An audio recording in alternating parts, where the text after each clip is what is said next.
Jeez. Well, we still got like 3 minutes before the music. Okay.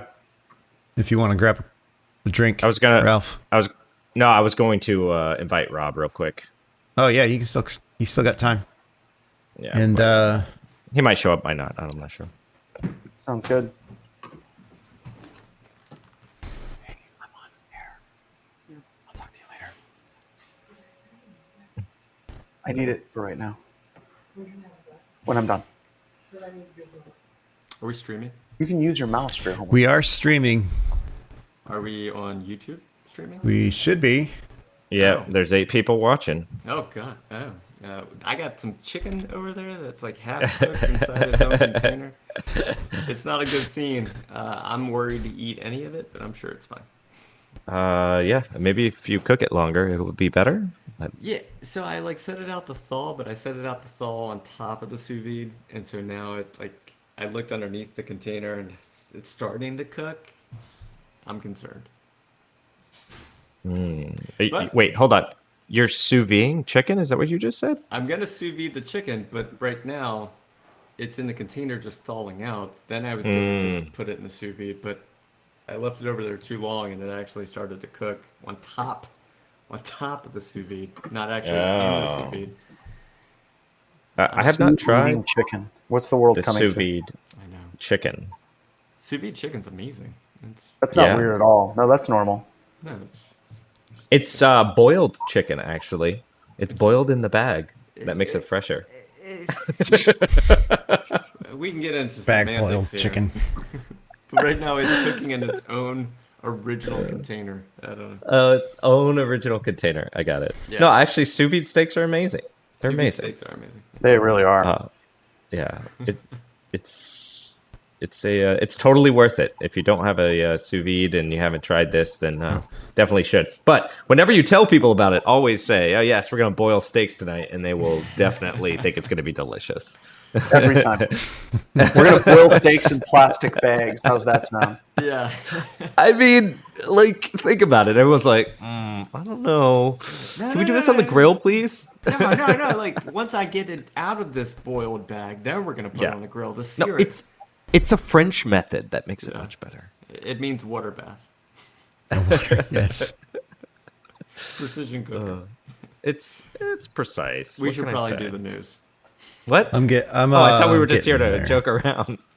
Are we going to do this for real? Nah, we're totally not. Also, I totally want the control where I can make the chat thing come up. You have to use the login. I didn't use the We told you about the login. Remember? Didn't you read my very specific instructions about how to log into the system and what passwords to use? I ignored that. Yeah. We get a lot of emails every day. So, I feel like you're happier if you ignore half of them. Ooh, sous vide corn on the cob. Oh. That sounds delicious. Mm-hmm. How could that possibly go There bad? you go, Jason. Oh, thank you. Just butter. Just an hour in butter. Have you Butter tried? makes everything better. Have you tried cooking corn in butter? It's delicious. What? Blasphemy. So. I mean, honestly, there's no doubt in my mind that would be delicious. Just boil it in butter. So on one hand, I feel like people tune in for the news, and on the other hand, this stuff ends up in the recording, and people still continue to listen to the podcast. So our numbers are going up. It's really amazing. I do trim this from the podcast usually. This is why. Don't trim the butter. Yeah, this is the butter. The podcast gets a lot more editing than the video. Ah. Very fun. So, wait, But if it's good there's going to stuff, be I news? keep it. Do you actually do news on this show? Yeah, we do the pre-show banter before the news show banter. It's you got to listen. It's always good. Like, That's right. You never know what you're gonna get. Yeah, someone got like a friend to tune in. They're like, no, wait, it gets better. No, it gets better. It gets better. It gets better. I was there when they were talking about sous vide, and then it just went downhill. So high Honestly, point it was just the made me music. hungry. That Music was it. the high point. So this is really weird. I got this all set up. I've got a kitchen. I can get a drink of water right here. It's working really nice. Yeah, I poured a drink of water and then I saw that my chicken was cooking outside of the sous vide, and then I got concerned. And now I could literally from the setup here, I could literally do a cooking show. I just got to move the computer and everything over. Yeah, hey, there for everyone who doesn't know, John, that's actually his studio. He actually has a full studio. It's a background. House. Yeah, full studio house. And he is starting a cooking show for everyone who doesn't know. It's going to be amazing. I'm just kidding. We've talked. Well, actually, Jason, there are some segments. Cooking with John. We need to add some Cooking with John segments for a 24-hour pre-show BanterCon. Yeah, there we go. All right, everybody. I'll do White Russians and redneck sous vide.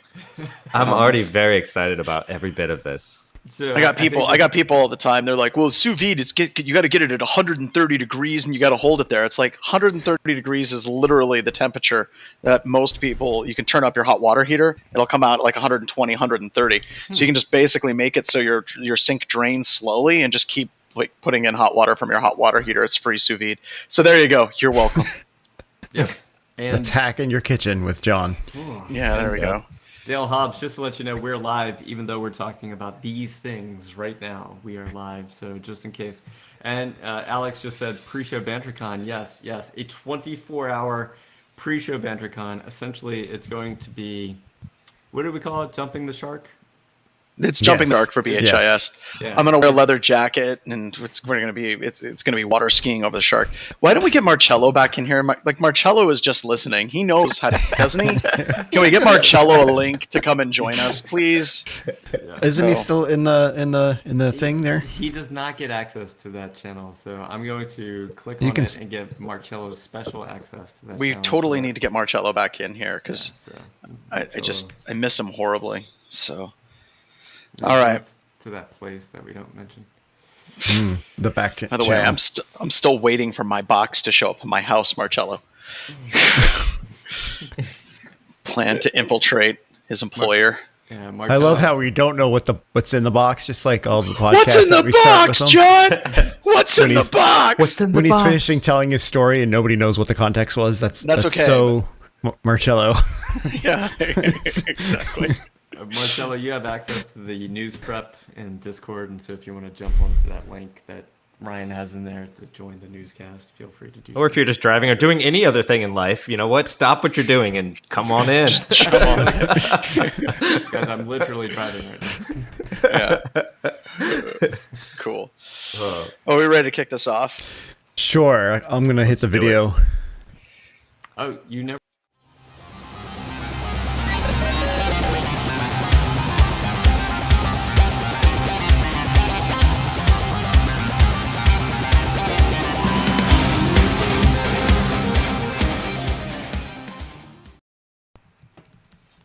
We cut you off, Jason, but now you're immediately. Back. Yeah. I was like, wait, so we're not streaming live on YouTube? And then I was like, wait, never mind. I know. No, we're streaming now. We're streaming. By the way, Ryan, we've got to get a video of Bo doing the Cyber Viking dance to his own music. Because that would just be multiple layers of awkward to make that happen. So everybody, welcome to Black Hills Information Security Talking About News. My name is John Strand. Today I am joined by Ralph and Ryan and Jason. But we have someone else new here as well. We have Dale Hobbs from the Great White North. So Dale, say hi to everybody. Oh, and his mic is off. Boy, that was a total come out on stage and trip on your dress at the Oscars moment. Well done. Oh, yeah. It will never be that bad. What is the furry little critter behind you? Like, I noticed you got a critter and you have cages. Is that a Fraggle? Oh, you're still off. Still muted. So he just said, yes, your settings in Restream. You might have to do that. I collect Fraggles. And I keep them in cages. I caught this one that was traveling around, and he said that he was the Fraggle's uncle, and he was telling them about the outer space and things like that. And there's a trash heap involved in the entire thing. And I'm running out of Fraggle rock references while he's getting his mic working. So Perfect. we'll let Dale get his mic working here How about as now? we go through. There we go. Now we hear you. So tell us about. thank So what's the goodness. critter in the background? It's my lunch. I'm growing it. It's a rabbit. That's great. It's my Somehow daughter's rabbit. That's even worse. That's even worse than what I said. Oh, that went so dark so fast. That's just got wow. We lost It's my- 3 viewers. Sorry. It's my daughter's. only It's my have daughter's 3 pet. It's my daughter's pet, and it's my lunch. So bad. So okay, well that killed the mood. Thanks, Dale. We can So- brighten these up. We have not only do we have rabbits, we have puppies too.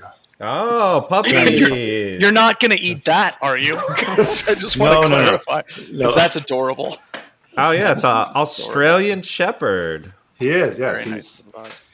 We've had him for 2 days, so Oh, Wow! And he just lays at your very- feet very already. cute. he just lays at my feet. Yeah, he's a good little That's a dog. well-trained puppy. That's very You know, good. a lot of hard work in the last 2 days. Yep. Well, in addition to talking about like furry critters and how amazing they are to actually keep our feet warm, we also talk about the news on the show.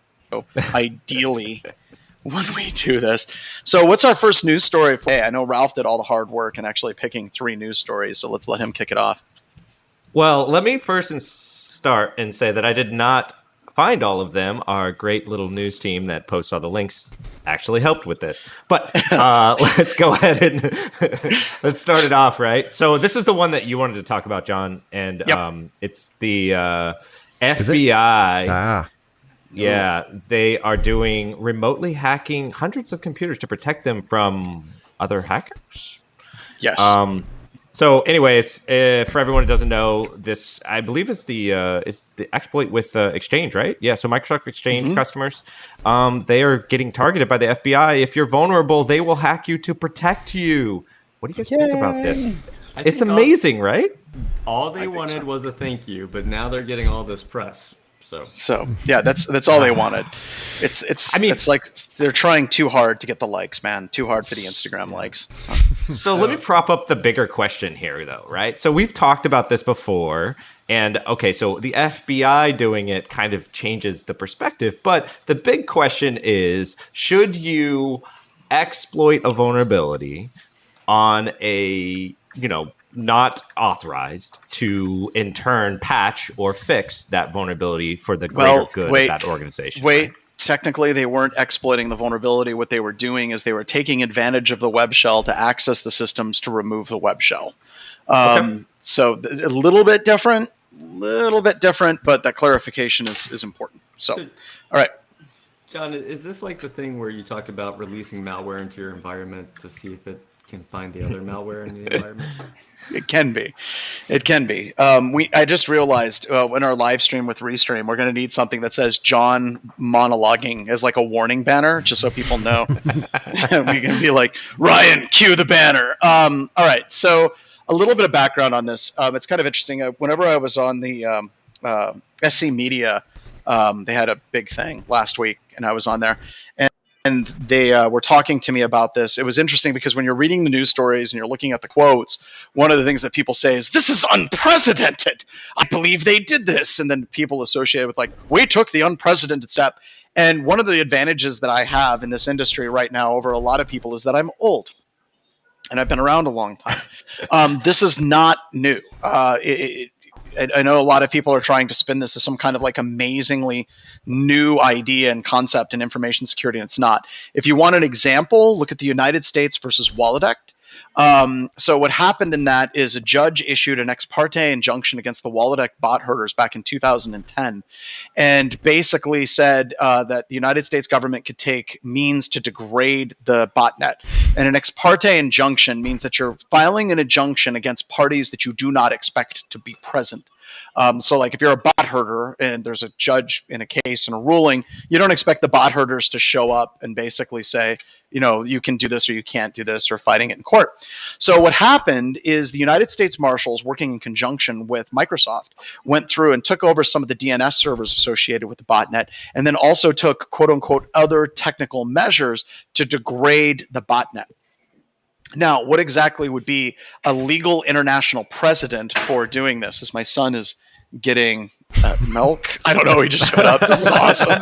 Just like, yo, everybody, what's up? I'm here for what sucks? Once the again, milk. his Discord channel has more people than my Discord channel, and he does Minecraft stuff. So that's awesome.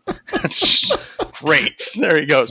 He's like, so my dad's doing he's doing his little thing upstairs. He thinks he's all. It's just got a couple people watching today. That's only just a handful of people.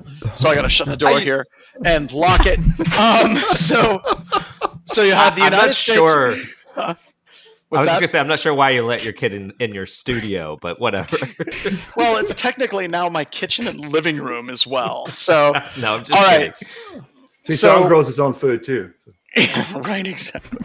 So Wolodeck versus United States is an example where the United States working with or actually the Department of Justice working with the United States Marshals and Microsoft reduced the capabilities of the SpotNet and took other technical measures to destroy them. Now, is there any other legal case from an international perspective take over systems that aren't yours? Well, it turns out there is.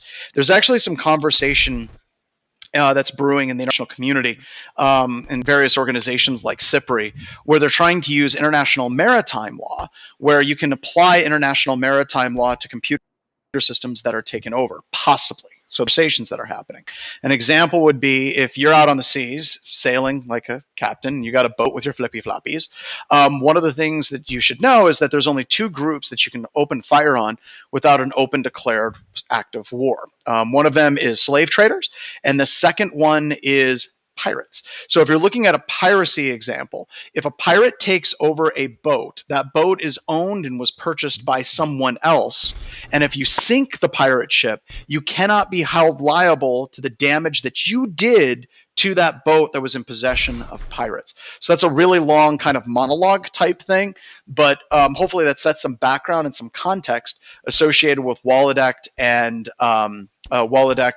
also dealing with international piracy and maritime law. So that was my long monologue for this particular topic. Now, does it apply to this one? And do we think it's actually a good idea? Honestly, I think I don't know. What do you guys think? Dale, do you have any thoughts that's a good idea for the government taking over people's computer systems to protect people's computer systems? I would probably not be in favor of that myself. I know I wouldn't be too happy with someone taking over my system, regardless of what the reason was for it. Yeah. But I mean, don't know what the rules are in Canada or in the United States versus Canada, but it's not really something we're too keen on here. So yeah, almost every single country has laws that you can't take over computer systems without permission of the owner. So does this qualify? I don't know. I think it's interesting, but it's not unprecedented. It has been done before. It will be done moving over in the future.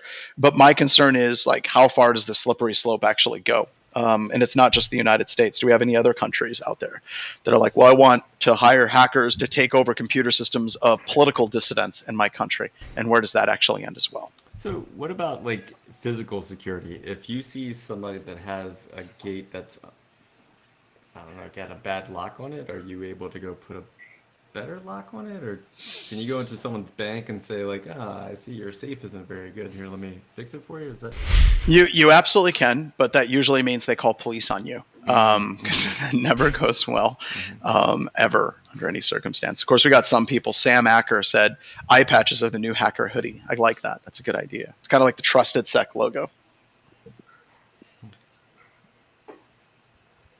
So well, I just killed that. all right? Next article. Great show. Good show. That was nice. I did have Hey, enough everyone. time Can you hear to me? go. Oh, yeah. Oh my God, there's Marcello. Shouldn't you be Yeah, driving? he was driving. Driving? No, I'm not driving. Why am I driving? I don't know. Ryan said that you were driving at the time. Oh. Like you were clearly driving. I mean, if I No, am, I said then- that. I was joking. Oh, okay. I thought you were serious that he was driving. No, I was just joking. He might not be in a position to join the show, but if you okay. are, Yeah. We'd love to have you. It's kind of like, no, I got the car. It's on autopilot. I podcast all the time while it's on autopilot. This seems like a legit use of this technology. If I am driving, I must have taken some really strong coffee this morning because I didn't even realize. That's not coffee.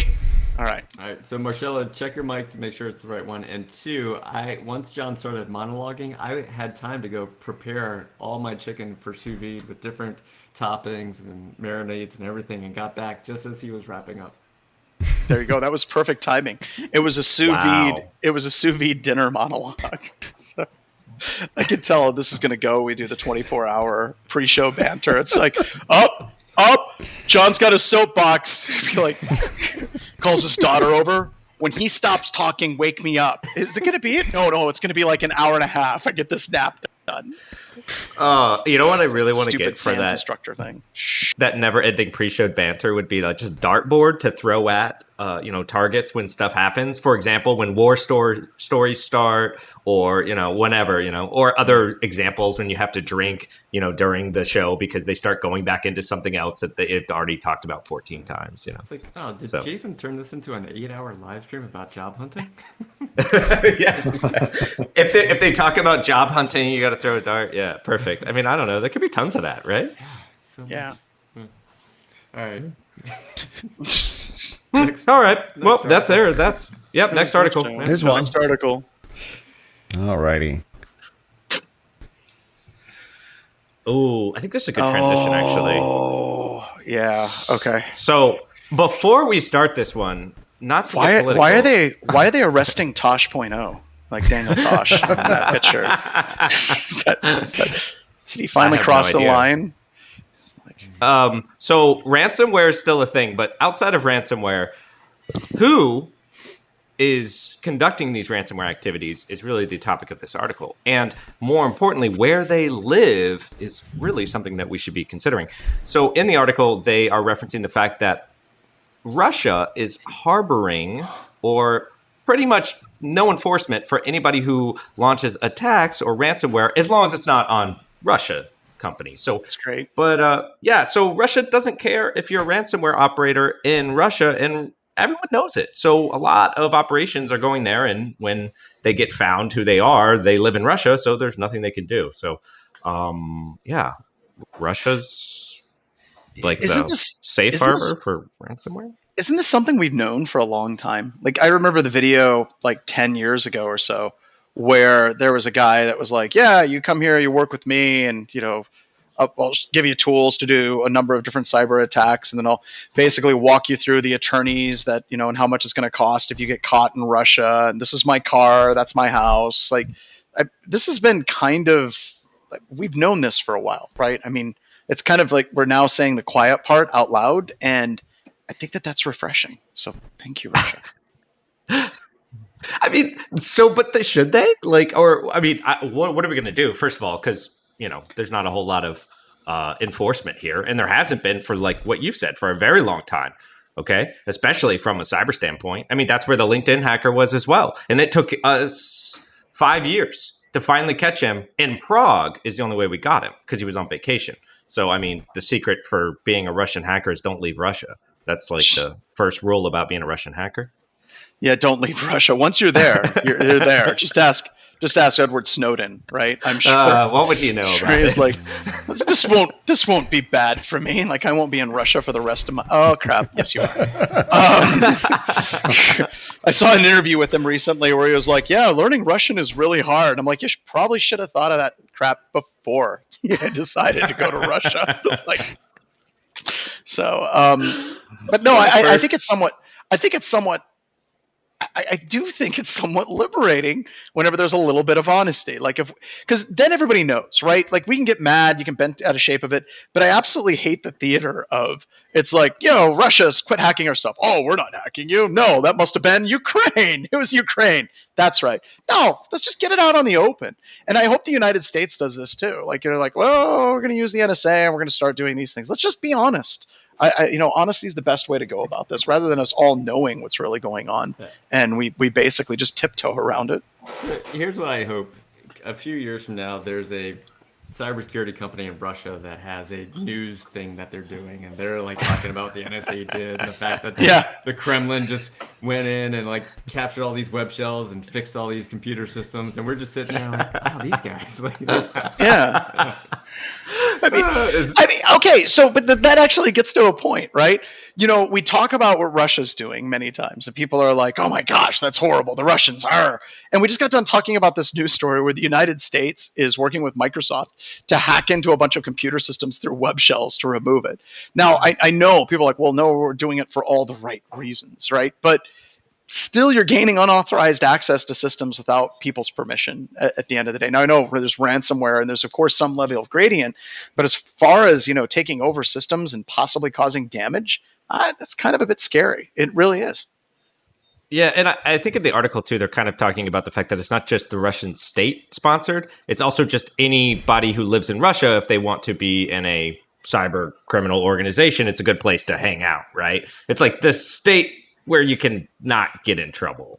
You can still make money off of this and make it a criminal enterprise. And, as long as I don't hack Russia, nobody cares. So I do wonder just how big this economy can actually get. Or I know that there's articles that come out and they talk about the economy of ransomware. They talk about the economy of hacking.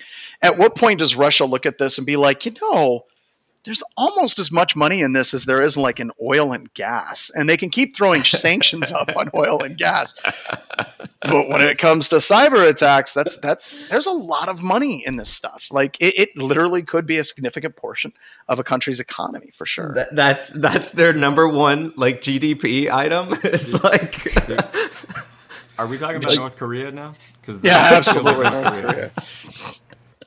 That's it. They produce hacks, and that's how they make money as a country, by hacking other people.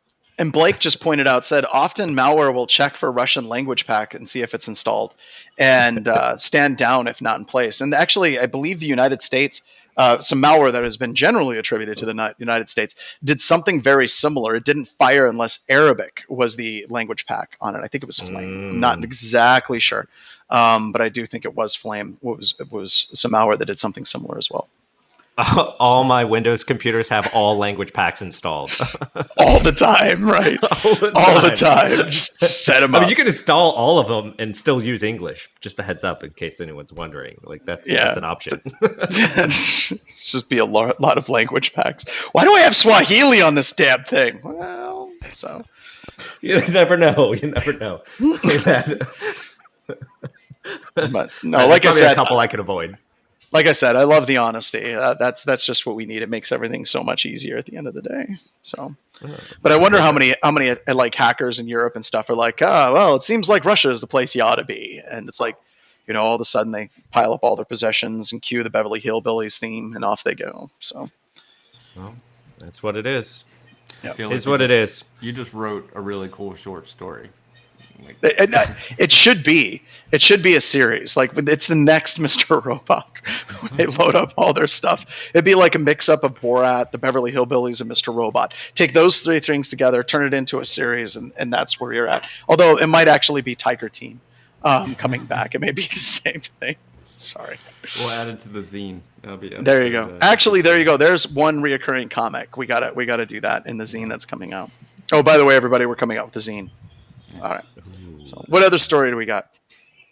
Yeah, sure. We got another one by good old God. VMware. So, for people who don't know, VMware bought Carbon Black, which is really cool for VMware. Very bad for Carbon Black. Anyways, Carbon Black has a authentication bypass, actually. So one of the URL for the administrative interface, you can use this to to bypass the authentication right on the page and take over Carbon Black, and then move from there to the API and kind of take over this security product, right? So I know this is kind of a small story about vulnerability in Carbon Black's particular product, but I have seen a bunch of these come up with different endpoint security products and other ways that they are, like rootkits and, have full control of the system. And then when they're exploited, you gain that control. In this case, this is the administration interface for Carbon Black, as opposed to necessarily an endpoint, but, just security product failures and how bad that can be for the entire organization. So if you were to take over Carbon Black in this example, you would now be able to control all those machines and any of those settings that are getting, processed inside of that system, right? So just bad for business. And more importantly, just any of your security products can be one of your bigger Achilles heels inside of your organization, right? When attacks like this happen. So, well, and this also gets into kind of the supply chain conversations, right? Like SolarWinds, everyone kind of freaks out about SolarWinds, but whenever you have this type of vulnerability that shows up, honestly, this is kind of the same thing, right? It just depends on whether or not it's a 0-day as well. And I thought there was a new supply chain, like possible supply chain hack that came up for Code Cove. I don't know if you're familiar with Code Cove. nope, never heard of it. What do they do? Okay, so Code Cove hack. Let me go through this. So Are they like certificate something? I don't know. I'm trying to go through. They got their security advisory right here. So Code Cove is a source code analysis company. So it looks like they might be compromised, and it looks like they might have like multiple thousands of customers that have been compromised as well. So yeah, check out the code. Keep your eyes on the Code Cove space. But this is the same type of thing, right? You know, if you're looking at a vulnerability in something like Carbon Black, or if it's Code Cove, or if you're looking at SolarWinds, or any of these different things, you ultimately, when you're developing a security architecture, you shouldn't have your security architecture that if one thing is compromised, you're screwed. You need to have multiple overlapping fields of visibility. At least that's what I think. Yeah, we pulled up the article here for, I think this was on The Verge, right? They're looking into the attack. They said that it had been going on for a while, like you were saying. Supply chain attack that, goes undetected for a while, and we don't know yet. I think they're saying they're still investigating it. I don't know if all the details come out. So it's like months and months later, we're seeing some of the ramifications of it. Supply chain is scary. I was going to make a joke about just giving a service account to your network to a 3-letter agency of the United States government, but then I was worried that they might actually call. So never mind. Yeah. Because they've called before, and it's terrifying when it comes up on the caller ID. So it's just. Well, what does it say? Yeah, I don't know. What does it say on the caller ID? Does it say you're screwed? Or like No, what? We know it's you, or it spells what? out all 3 letters of the agency. Just spells it right and that's out. it. That's enough. That's all you need. Like that's what comes. Do you let it go to voicemail, or do you pick up right away? Voicemail for sure. See, I hate that because anytime my family members get those calls, like immediately they call me and they're like, John, you worked with the NSA, right? And I'm like, well, I didn't work for them. And they're like, yeah, well, I got this phone call from them, and I just wanted to see if you could check in on it. It's like, do you know someone who knows someone who could call and see what this is about? This isn't like CSI where I'm like, okay, I got a buddy. I checked on your call, Uncle Carl. And it turns out that was legit. They have some questions for you. They actually have some real questions you might want to answer. I couldn't. You might want to. So I don't know, but apparently you got curious with jihadi websites, and they want to make sure that you're a red-blooded American. They're going to ask you questions about baseball. They're going to give you the American test. Don't worry, you'll pass it with flying colors. I can't tell you what's on it, but I think you'll do just fine. It's okay. I know you didn't sign up for this, but it's actually a full scope poly, so get ready. Get ready. You don't pass on purpose. So, John, they were asking me about sex with animals. Why would they do that? Well, 2 things. 1, it shouldn't be that big of a deal. And 2, that should be the easiest question you answer out of that full scope poly. Uncle, Carl, you just go with it. So, no, I don't know why people do that. So back to the article, though. So should we be more worried about supply chain stuff? Or is this just the new attack surface? It's not new. Okay, so full disclosure, it is not new. But it appears recently it is being more heavily targeted. That's all. It appears, right? Maybe just more publicly as well, right? Well, okay. I do think that it is more heavily targeted because, I've talked about this in the past. When Adobe Acrobat started coming out with vulnerabilities, it was like every hacker on the planet started swarming in on vulnerabilities, specifically dealing with compression like U3D and flat A decode and things of that nature. And then you had Java. There was like, there's no vulnerabilities in Java. And then all of a sudden, like, oopsies, yes, there is. And it was like every hacker focused in on it. And now we're kind of in this exchange kind of swirl. But I think that that's the same thing. I think that SolarWinds was so successful that there are people in various foreign governments, and they're like, holy crap, that worked really well. Are there any other organizations that we can compromise that would get us access to literally thousands of other environments?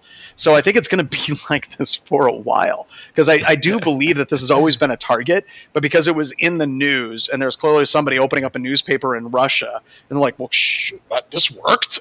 We need to do more of this. And it's just going to be like that for a while. Okay, so this is like Deep Impact and Armageddon together, mixed. No, it's more like Die Hard 4.0, actually, to be honest. No, what I'm saying 4.0. You got the Deep Impact movie, and then Armageddon, or Armageddon and Deep Impact. They came out around the same time. Then you had I see. And you had A Bug's Life. So same stuff. Yeah, I don't know where you got Bug's Life, but no, Ants. It was a movie. Too. No, I got it. It's just like the Hollywood goes and like. They came out with Bug's Life, and then they came out with Ants, or they came out with Ants, and they came out with Bug's Life. Yeah. And then they were talking about asteroid world-ending movies. They did 2 of them very, very quickly. So I see what he's talking. Yes, I think it's exactly like that, where once something is successful, it just starts happening again and again and again. So humans. So we're all supposed to now do code review for the products that we... But see, that's just it. It's not even code review. If it's compiled code and you're downloading it,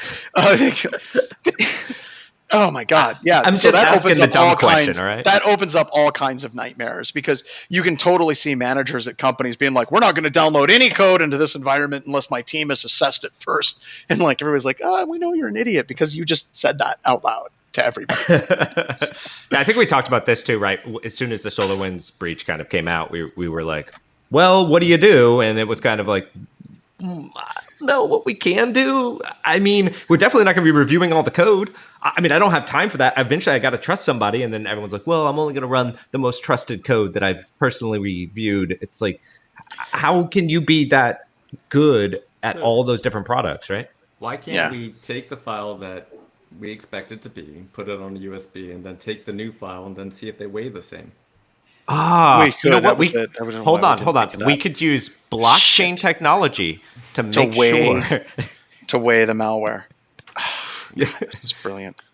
No. We could use blockchain. Blockchain. I'm telling you. I think. Don't give vendors any idea. Don't give vendors any idea, guys. Because that's actually be a thing. Like Marcello, I gotta ask you though. Whenever you see this stuff blowing up, and you have these code repositories with vulnerabilities, you have SolarWinds. Do you ever like look at all this crap and you're like, but I'm the problem. Like me doing an open source backdoor, I'm the problem in computer security, right? I mean, if I did, I might have to see a therapist. But I don't. No, I don't. I mean, I don't. I don't think I am the problem. I think, but you never know. I mean, I might get called out on it for being the problem for some reason. However, I think it's like it's a huge issue, and I do agree that Ryan. I do agree with Ryan that it's becoming more popular just because it's a more efficient way of getting access to stuff. Like it's just obvious. That's how you do it. Usually, the third parties are soft targets. Yeah, and you've got to almost be wondering the company when you're looking at Code Cove. They're like, please, can someone check our passwords and make sure that no one used a password of Code Cove 2020. Or Code Cove 123, because that's just embarrassing as hell if that's the case. Well, the first thing now, the first breach response is immediately let's go check all passwords for our company name. Like maybe we should have done that before.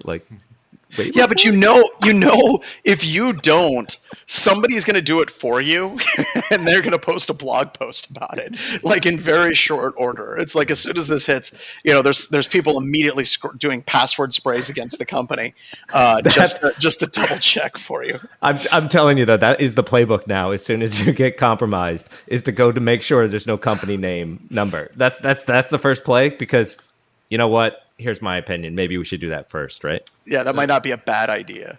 One more bad idea is that all the cybersecurity companies are hiring a special intern this summer. They're like, so what do I do? You just sit there. Just wait. Just wait. Just in case. Just in case. Listen, we're gonna. Get ASOC. We've been preached. We've been preached. Get ASOC. Have him try all the passwords now. You do not have to do anything. There may come a day that we have to say goodbye, but just expect that. Hopefully, in a long time. So I just sit here. You just sit here. Yes. Just the CEO's getting ready to testify for Congress. ASOC, you ready? For what? Good. Here, put on this helmet. Why do I need a helmet, you guys? It's the only line in the job description. Scapegoat. Right? And it's spelled in elite speak. You're like, oh, cool. Yeah. That's No, you would have to. You'd have to gloss that one up a little bit. But I can imagine there are a couple people who'd be like, "I'd do it." Yeah. Yeah. Oh, I just sit here and I get blamed for things? Yes. Oh, it's like Isn't being that married. Wait a minute. Isn't that the job of the CISO? Good point, ASOC. You've been promoted. You've been promoted. You are now allowed to join our meetings. Yeah. So what do you know about security? Absolutely nothing. You're perfect. So wow. God, we're so bitter today. This is a bad show. Like, we're so nihilistic. Well, We invented a job for a security team. We didn't invent a job. It's more like we discovered one that was already there. Like, blame the intern, blame the sysadmin. See, every company has a sysadmin or a help desk person that you're just like, this person is just worthless. Like, they're just not doing a very good job. I've always had this game of, beat the rock. Like when I was at Accenture and Northrop Grumman and places like that, where, it's like, here's a rock. The rock does nothing. The thing I want you to do over the next 3 to 4 weeks is I want you to beat the rock, because the rock will do nothing of any value, but the rock's also not going to hurt anything either. So at the end of 3 weeks, we're going to do a performance comparison between you versus the rock. So beat the rock. So this is going to be at least an hour segment. It's like motivational talks, right? Motivational so talks. Just how to think through your job, right? Welcome everyone to the 18th hour of the pre-show banter. Yeah. Here we go. Next up, John's going to start cooking and his son's going to make cereal, and we're going to comment on that for like half an hour. So we'll I honestly don't think we're going to run out of ideas, weirdly enough, for all of us. No. Oh, I think there's going to be some dead spots, but that's okay. That's all right. Oh, there's never a dead spot. Never a dead spot. So, what is it? B. Moloney just said Dwayne Johnson shows up and he's like, what's the rock coding? There we go. I like it. So if we could get voice perfect too. If we could get Dwayne Johnson in here, I can't do the eyebrows, but if we could get Dwayne Johnson, that would be awesome. So Jason, work on that. Jason, could you just go ahead and get that? We should get Lauren on that. She'll probably get that stupid. She'll probably make it happen. Mm-hmm. Like, John, I got Dwayne to show up. He was really nice. But yeah, he's going to be showing up now. It's like, God damn it. So do we have somebody for that? Just like talent acquisition? Yeah. Yes. So yeah. Okay. Yeah. Yes. So a little bit of background. She's on my team. Yeah, she's on Jason's team. She's my daughter, and I don't want to say I hate her, but I'm very frustrated with her because, when she left the house, she got a speeding ticket. And, of course, she's under my insurance. And I'm like, so, honey, what do we learn about speeding? And she goes, but I don't know. It's just my first speeding ticket. I've had like 8 warning tickets in the last year. I'm like, wait, what? She's like, yeah, I've got 8 warning tickets. She's got them all in her glove box. And she's like constantly getting pulled over and always getting off of the speeding ticket. She's just like, is this about the ratio that normal people get speeding tickets? Like 8 warnings and 1 ticket? I'm like, no, that's not at all how that works, honey. So yeah, she probably could get Dwayne "The Rock" Johnson to show up for sure. Perfect. We did have one last article, news stuff. Ooh. Yeah, I forgot we were talking about the news. Oh my God! I know. I like to bring it back. Did we just talk about this? Did we? Because I don't remember. A couple of weeks ago, I think we did. I think we did talk about Project Zero. So go ahead and tell us. No. Yeah, so we talked about Project Zero, but I don't think we talked about them cutting their disclosure timeline to now 30 days from what was 60 days, I believe. Or 90. It was 90. I'm sorry. It was 90. 3 times that. Yeah. So they're cutting their disclosure grace period from 90 days to 30 days. Okay. So you have a lot less time. And for everyone who might not know or not realize, Project Zero is pretty good at this, and they actually do find a lot of stuff. So they're not giving you a whole lot of time to fix your issues. Okay. They are saying, though, technical details of the vulnerability will remain unpatched during the 90-day period, but they will disclose it within 30 days, right? So I think this is just more like, hey, we're going to talk about it sooner, as opposed to necessarily like giving out the technical details. But just the act of stating that something is vulnerable, that this certain product is vulnerable, could sometimes be enough to, motivation to figure out what's going on, right? So. Well, but this gets into the frustration. I mean, anybody that's in this industry long enough, you're going to end up coordinating a disclosure with a vendor. And almost universally what happens is if you go to the vendor and you try to do responsible disclosure, coordinated disclosure, however we want to call it, almost always it means the vendor is in control of the disclosure process. And the vendor will always say things, well, this is going to take, 5 months for us to fix, and we need to do this. We need to go through QA testing. We need to have the attorneys make sure that you sign the NDAs and do all this garbage. And you can't talk about it. You can't talk about it at a con. We know that you submitted a call for paper 4 or 5 months ago, but we're still not ready to patch it. And they'll delay. But if something shows up and is immediately released on GitHub and it's out on Twitter and it's anonymously released, somehow, magically, those vulnerabilities are like patched and addressed in less than 24 hours. So part of me, I totally get what Google's doing here. I mean, when you're looking at those types of disclosure timelines, when you're working with companies, a lot of times they're like, it's going to take forever. We're going to rewrite everything. But if it's actually released and that crap's out there, then they somehow magically get that patched and get that fixed, in a fortnight, in an evening. So. Yeah. So, and I just want to clarify this because I think I misstated just a little bit about this article. I'm just reading it here, and they're saying that specifically the 90 days. What they're talking about, this is, I believe, targeted at the exchange that we just saw, right, with the POCs and stuff. So what they're saying is that they're moving to a 90-30 model, and the 30 days is an extension on the technical details for the vulnerability, right? So after the patch is released, they have 30 days. So actually, I'm absolutely wrong here. This is the opposite. This is actually a longer setup, right, as opposed to like a shorter one, right? Well, wait a minute. It used to be they would wait longer to release the full technical details of it, though. So that's the longer than 30 days? Yeah, I think so. So basically, yeah, that's what I thought that they were reducing is that window. So you have the 90 days, you're going to get that. But then when they're actually going to release full technical details is going down to 30 days at that point. Okay. All right. That makes sense then. So I for some reason thought it was 30 days before they released the vulnerability, but actually it's 90 days before they announce it, right? And then 30 days after the patch, it sounds like, but for the technical vulnerability, like of the details, right? So this is when they write up, hey, this is exactly what is wrong, right? But also, the other thing that's kind of funny about this, though, that I think is kind of weird is sometimes they don't give the full technical details, but sometimes their write-ups are technical enough that many security researchers can actually write an exploit. It's basically like, well, there's a possible vulnerability in this specific area of code in this specific application. We're not going to release POC. We're not going to release all this stuff, but it's over there in that code section if you want to look into it. And a lot of security researchers, just from their high-level disclosure, can actually piece that together fairly quickly as well. It is interesting, though, because think about it. So Google has had this, the policy, and their vulnerability research is really good, and they have found a lot of very impactful large vulnerabilities. And so I guess my bigger question is about like other organizations that possibly have the same level of resources inside of this and what their disclosure policy is. And should Google be necessarily setting the tempo, right? Well, and I think that somebody has to set the tempo.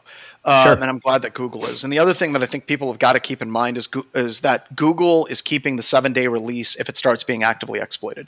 So if they're communicating with a vendor and they're basically saying, hey, this stuff's got to be fixed, you got to work with it, then they get that 60 or that 90 plus the 30. And then if at any point in that time they see an active exploit, they now get a 7-day window. And I don't think that's changing in this policy. So I think that that's still in play. Why doesn't Google just go in and fix these problems for the? They could do it for the other companies. You're right. Yeah, just And all they need is just a percentage of that company. Yeah, going forward. Project Goofix or something. That's what we Yeah, call it. I don't know. Goofix. I'm not in marketing. Yeah, they probably could. I mean, it wouldn't surprise me, but God, it sucks working with vendors though on this stuff. It sucks so bad working with them.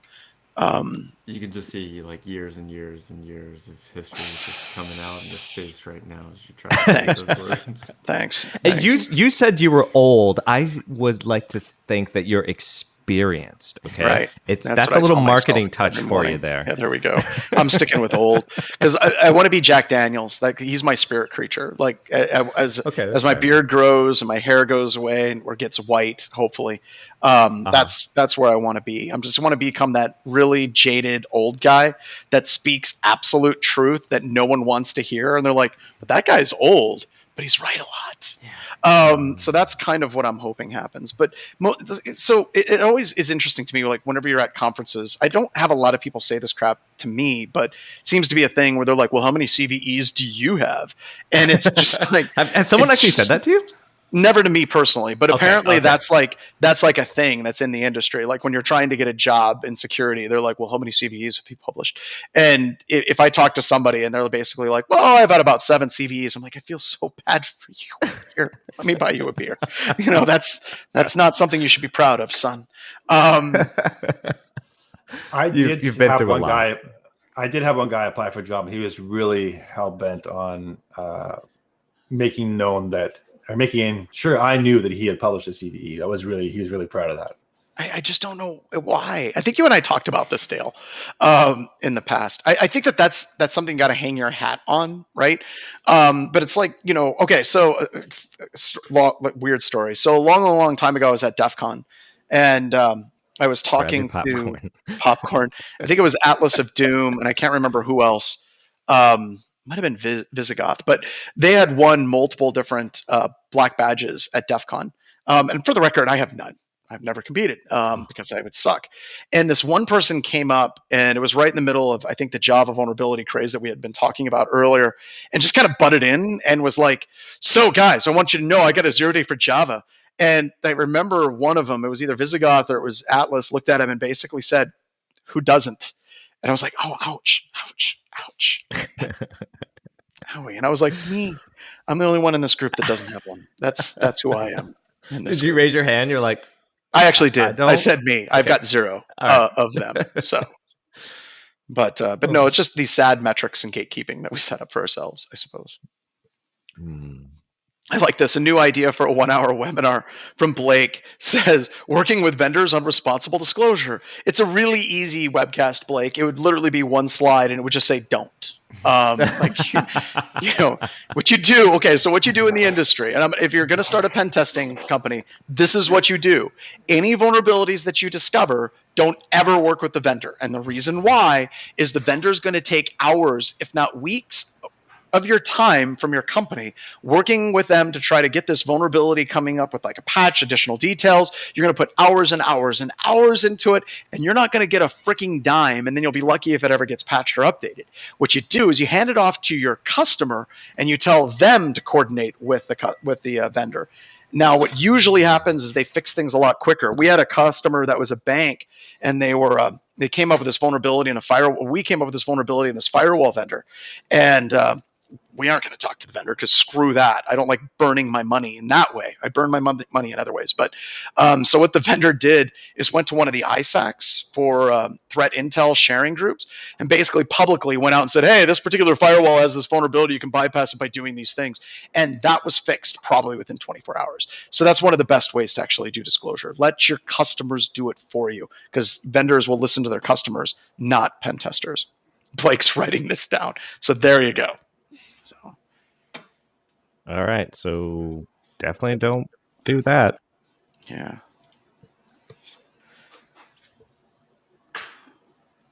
What happened to Sad Plant, Jason? Sad Plant. It looks like Sad Plant. It looks really sad. Looks like he hung himself. Or he threw up. Like that's like vomit coming out of Sad Plant. It's just Sad Plant. Oh, Yeah. He's living up to his name. It's a new and improved sad plant. That's the way you again, another 1 hour session on Sad Plant. There you go. All right, everybody, welcome back from the break. We're back with Sad Plant. There you go. now, Jason and I are going to let Sad Plant take over the 24-hour webcast for a 2-hour session. Go, Sad Plant. We have 20 hours to go, everyone. We have 20 hours to go. I'm telling you right now, don't miss this. This will be the funniest 24 hours. You're overselling it. You're overselling it. So Ryan, I want you to watch this whole thing, and I just want you to take all the good bits and put it into a 1 hour, session that we can put out. We'll make a highlight video. Yeah, you got to do it. So all the awkward 2 hours long. silence. Yes. You can see that Ryan at about hour 15 started taking mushrooms and started hitting the button very quickly. So, well, that was all the news I had today, guys. no, that's good. I think that's good. I think we can shut it down. Just play us out. Just get us Just out. play us out. Here we go.